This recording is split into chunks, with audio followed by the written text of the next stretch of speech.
And as I speak of Joe Biden, where will the American president and other VVIPs park their jets? As you may already know, India is set to host the G20 Summit, like we just told you. But are the airports in the country prepared? You see, the roads and car parks of the national capital, New Delhi, are notorious for traffic, also for overcrowding. And the problem has now reached its airport as well. According to reports, about 50 VVIP aircraft are expected to land in New Delhi next month.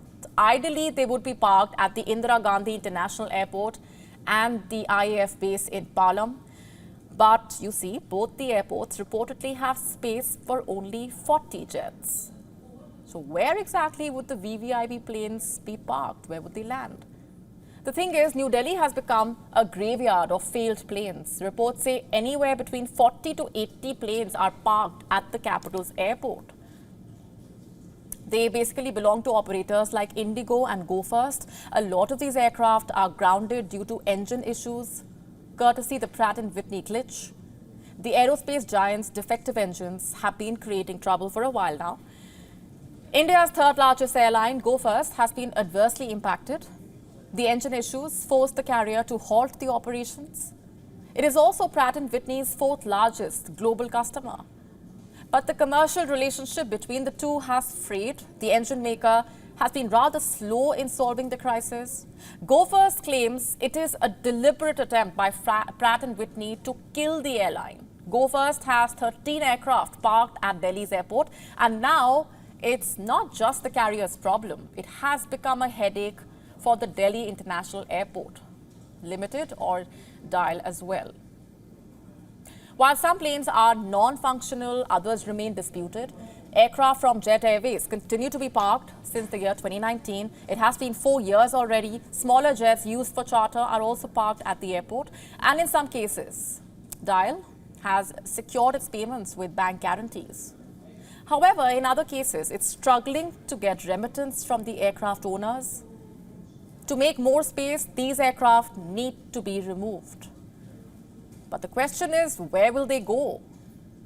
And reports say the Indian Ministry of External Affairs is looking for solutions.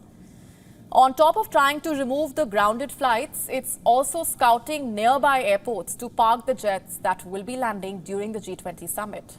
Jaipur, Lucknow, Amritsar and Indore have been shortlisted as possible options. There was a lot of talk about closing one of the runways at the Indira Gandhi International Airport and use it as parking space. But the problem here is all runways would be needed during the summit. And if it was closed, the taxiing time would only increase. Global leaders will start arriving in New Delhi on the 8th of September. That's roughly 15 days from now. India needs to come up with a solution fast.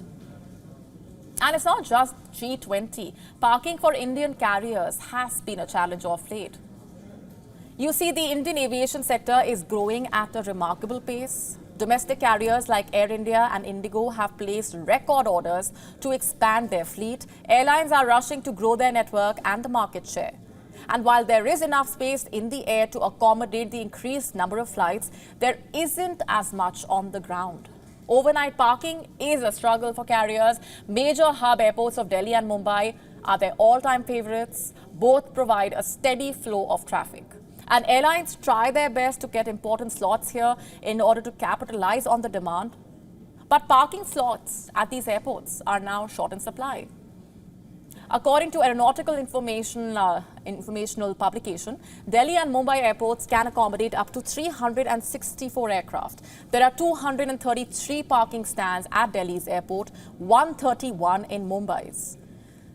But you see, airlines can only get around half of the parking spots that they actually need. And once again, we have the grounded flights to blame. The number of commercial aircraft in India is only going to increase in the coming years. And with that, it would get trickier for the airlines to find their way around the parking issues. But there is hope. Both Delhi and Mumbai are in the process of getting additional airports. And this would bring much needed relief in the parking crunch. And it's not just the two metropolitans. Other destinations like Bengaluru, Kolkata, Hyderabad, are also getting an infrastructural boost. The airports are getting additional terminal buildings.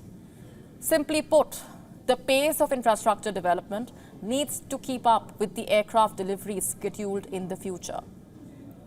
Or else the parking crisis would only get worse. WION now available in your country. Download the app now. Get all the updates on the move.